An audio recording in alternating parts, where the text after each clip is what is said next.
Hi there. I'm Eddie, and you're listening to Peoples and Trees. So this is a channel I just got off the ground. I'm kind of doing the digital nomad thing, traveling while I work from city to city. I'm starting with the Pacific Northwest tour here. I'm currently in Bend, Oregon, which is an incredible, incredible town. I kind of feel like I started in the best place and now have to leave from here, and the rest is just not going to stack up. I'm sure that will likely not be true, but that is just speaking to how beautiful and amazing and just how much of a vibe this city really is. Getting back to the channel. So it's peoples and trees, starting with the trees first. That one's pretty simple. It's really just about getting out in the nature, seeing what this town has to offer as far as hikes, waterfalls, skiing, anything that has to do with getting out to nature. That's what I want to get a taste of.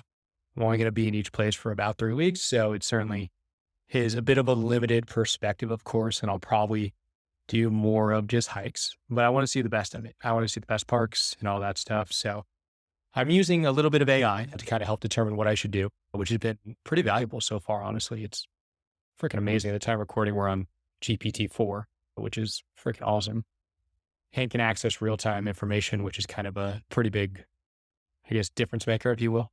So I will be investigating the parks, the hikes, all the trees. That's one side. And the other side is the people. I think that when you read online about towns or cities that you prospectively want to move to, you can learn a lot about the food there. You can learn a lot about, the job environment, the real estate market, all kinds of stuff that you can fit into a spreadsheet or some kind of data, that you could pull and analyze. But what you can't really get a good feel for is the people, the real culture.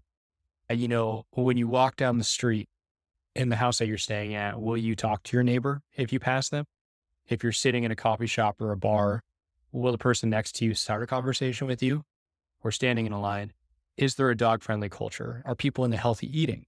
Is there a premium on exercise and movement and activity? All things that I think that you really just cannot get by reading some kind of passionate book. So what I'm going to try to do, I'm going to certainly take my own notes and talk to a ton of people as I go about starting to open up conversations. I won't always be able to record those. Honestly, probably 90% I won't, but I'll be able at least be able to report back on this kind of journal type thing to record my findings. And I'm hoping that I can also get a few real cool interviews, whether it's short, sweet, just a few kind of quick hitters, maybe 5 or 10 minutes, and even a couple long forms as I kind of mature in this journey and learn as time goes on. So that's the peoples and the trees. And if you're interested in any of that, you're in the right place.